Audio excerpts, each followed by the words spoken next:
Bueno, Lagarto, ayer fue tremendo, impresionante la cantidad de mensajes que llegaron a la línea de vecinos cuando contábamos la situación de este nene que está padeciendo bullying ahí en la escuela, en el entorno de la escuela, incluso fuera de la escuela también. Y situaciones así similares en la ciudad de Córdoba, en la provincia, en todas partes hemos tenido reportes de casos similares. Y la gran pregunta era, y afortunadamente lo tenemos al doctor D'Antona siempre a mano para hacerle consulta, porque son casos delicados y la gran pregunta que se hacían muchos padres, le vamos a trasladar la pregunta, doctor, es legalmente qué se puede hacer, porque hay un hecho que duele, que de dolor, delito, ¿están cerca? Buen día. ¿Cómo están ustedes? A ver, sí, en líneas generales, el bullying como tal, a vos no te acusan de bullying. Es un disparador, es un puntapié de donde salen cuestiones como las que ustedes cronican todos los días, lesiones que pueden ser leves, graves o hasta cuestiones mayores.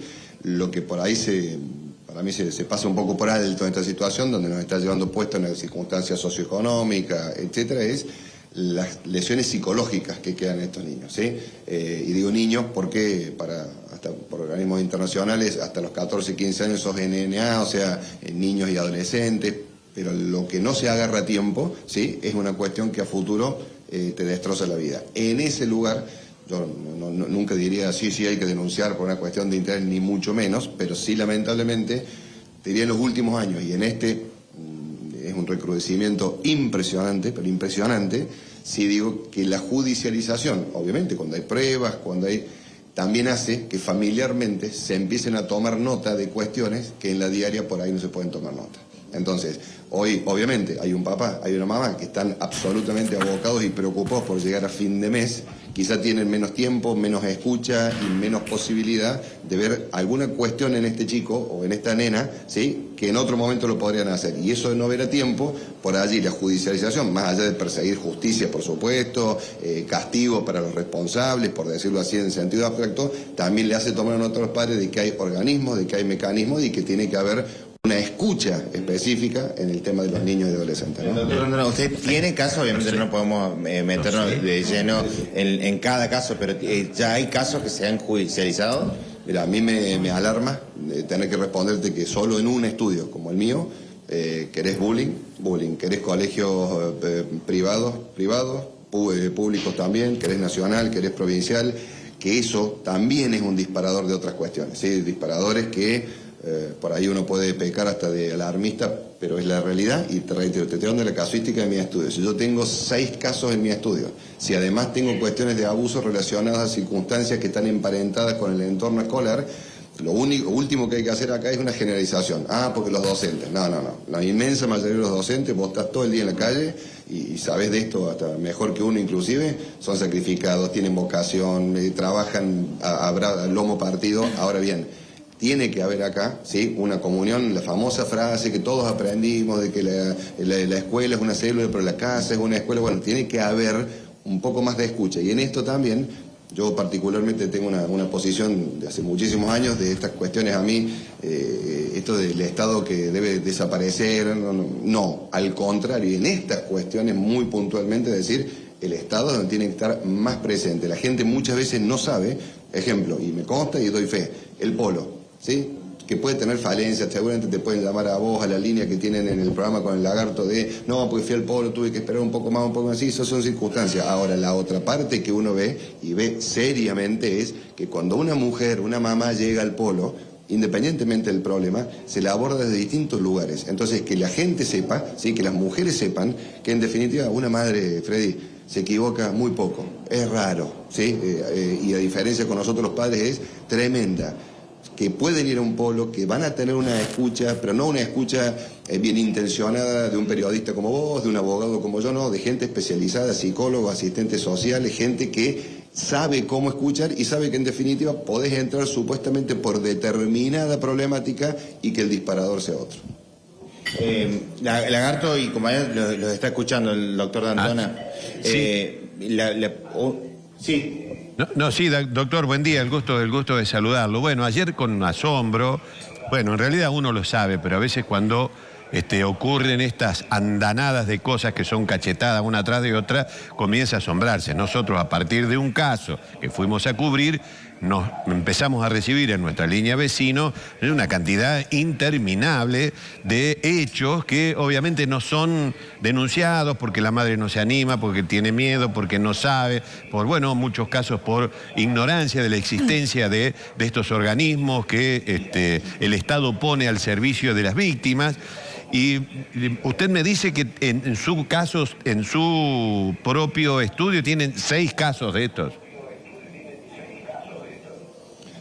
¿Qué tal, Lagarto? ¿Cómo va? Y a todos en el piso, por supuesto. Sí, absolutamente. Por eso le decía, bueno, a Fred y a ustedes, imagínense, usted haga la cuestión de proporcionalidad, si en un solo estudio le estoy hablando de 5 o 6 casos, sin hablar de otras problemáticas, ¿no es cierto?, que son hasta peor en cuanto a la gravedad, claramente nos tiene que dar un indicador de que algo está pasando. Y uno que también es televidente del programa y lo siguen desde hace mucho tiempo, ustedes permanentemente están hablando de estas problemáticas, pero también permanentemente están hablando de las cuestiones socioeconómicas que rodean a esto, ¿sí? Entonces, que se sepa, sí o sí tengo que tener plata para sí o sí contratar un abogado particular, y eso no es necesariamente. Hay muchos organismos, yo dije el Polo porque es el lugar donde están más acostumbrados a recibir, filtrar y asesorar. Obviamente que está claro que si usted tiene una capacidad económica distinta le será más fácil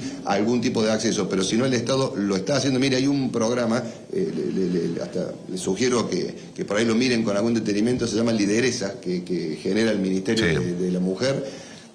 ¿Sabe en qué consiste, Lagarto? En volver a algunas cuestiones que son naturales en el barrio. Su mamá, mi mamá, cuando por ahí no estaban, ¿quién nos cuidaba a nosotros en el barrio? Y otras mujeres. Entonces, y esto, por favor, acá no es feminismo, acá no es pañuelo verde, pañuelo celeste, no, es cuestión de decir, hay circunstancias en donde organismo público, provincial, la justicia, otro capítulo aparte, psicólogos, la inmensa mayoría de psicólogos y psicólogas son serios, profesionales, sacrificados, ponen un empeño y una vocación, pero también hay que decir, y eso yo me hago absolutamente cargo de todo lo que digo como en mi vida, también la justicia tiene que volver a mirar con lupa y decir, che, guarda con este psicólogo o con esta psicóloga que están denunciados, que están sancionados, es decir, es una problemática compleja, pero que la gente tenga la absoluta tranquilidad de que siempre va a ser mejor ponerlo en manos de la justicia, ponerlo en manos especializadas, por decirlo de algún modo, que el riesgo de minimizarlo, o más que minimizarlo, naturalizarlo. Doctor, ¿los casos son similares? Al menos los que usted tiene en su estudio, ¿son similares o el patrón de la agresión va variando de acuerdo a las circunstancias sociales, económicas, etcétera?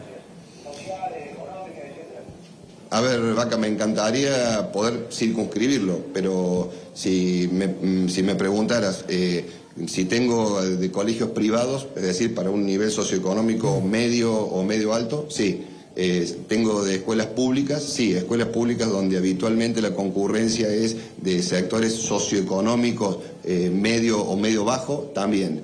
Y la verdad que eso es alarmante, pero además de ello, es transversal. Puedo decir, no siempre empieza como por ahí en la época nuestra, cuando éramos chicos, por gordo, por flaco, por alto, por anteojo, por ahí también empieza, y esta es la escucha y esta es la visualización que docentes, padres y todos tenemos que tener, por el kiosco, por el cuerpeo que yo te hago, veo que vos no reaccionás, porque no reaccionás, y de ahí en más ya tenés determinado mote o tilde, y eso puede llevar a circunstancias como las que cronicaba Freddy ayer. Lleva a esas circunstancias. También, así como dejé a salvo que las generalizaciones siempre son erradas, también debo decir que en muchos casos hay docentes, ¿sí?, que están bajo la lupa en algunos casos, imputados en otros, y en otros, bueno, en proceso de imputación, ojalá. Porque también la actitud, acordémonos, no es solamente lo que nosotros hagamos, es también lo que nosotros omitamos, y cuando un niño o un adolescente, y esto a la gente tiene que quedar totalmente claro,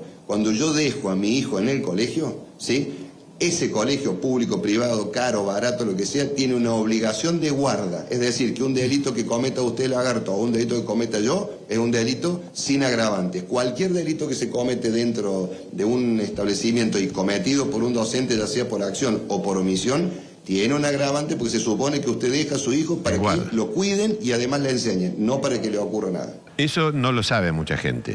Lo de ayer, por lo menos a nosotros nos golpeó, porque ya entraba en un terreno un poquito más complejo, o por lo menos salido de lo común. El chico era acusado de pobre. Ese fue el disparador. Sí, a ver, yo entiendo y seguro ustedes me van a comprender en esto que uno no es que sea insensible ni mucho menos, nada más que está como lamentablemente más acostumbrado a algunas cosas. Ahora, lagarto, muchos de nosotros fuimos al colegio, gracias a Dios que quisimos, donde quisimos estar, donde estaban nuestros compañeros del barrio, yo tengo casos de niños que hoy están psíquicamente, bueno, en situaciones con psicólogo, 10, 11, 12 años estoy hablando, ¿no? Pero con psiquiatra, medicados, pero que encima de todo eso, secuelas que Dios y la Virgen que arranquen en algún momento se les vayan con acompañamiento y demás, pero chicos que han tenido que dejar su colegio, al que querían ir, al que los padres lo pudieron mandar y después de 6, 7, 8 años tuvieron que cambiarse. Eso, independientemente de la cuestión eminentemente penal, si hay una lesión grave o gravísima, si es psicológica, que por supuesto es importante y es por lo que ustedes me están consultando, quiero decir, ustedes saben, y ustedes particularmente que andan todo el día en la calle, ¿saben lo que significa para una familia que eligió su hijo, hicieron el esfuerzo, lo mandaron, además de tener que estar de golpe? ¿Qué hago yo en una psicóloga? ¿Qué hago con mi hijo con medicación? ¿Qué hago con mi hijo con secuelas? ¿Qué hago con mi hijo que ya no quiere salir de mi casa? Ni hablar de cambiarlo de colegio. Entonces, el trastorno familiar, por eso hacía hincapié en el comienzo de la nota, de este abordaje interdisciplinario, y sobre todo que la gente, más allá del temor, que todos tenemos miedo, y que diga que no tiene miedo es un mentiroso. El miedo hay que tratar de vencerlo. Cuando se trata de un hijo, los que somos padres sabemos que ahí somos un poquito débiles, pero en definitiva, la escucha, lagarto, el que crea que los chicos mienten, hay un prejuicio, ¿no? Que vaya a saber, anda a saber qué hizo. Al chico o a la chica hay que escucharlo, y a partir de escucharlo después serán los especializados adultos los que discernirán, pero si no se escucha estamos en un círculo vicioso. Muchas gracias, doctor D'Antona, muy gentil, muy amable. Al contrario, gracias a ustedes como siempre. Gracias, hasta luego.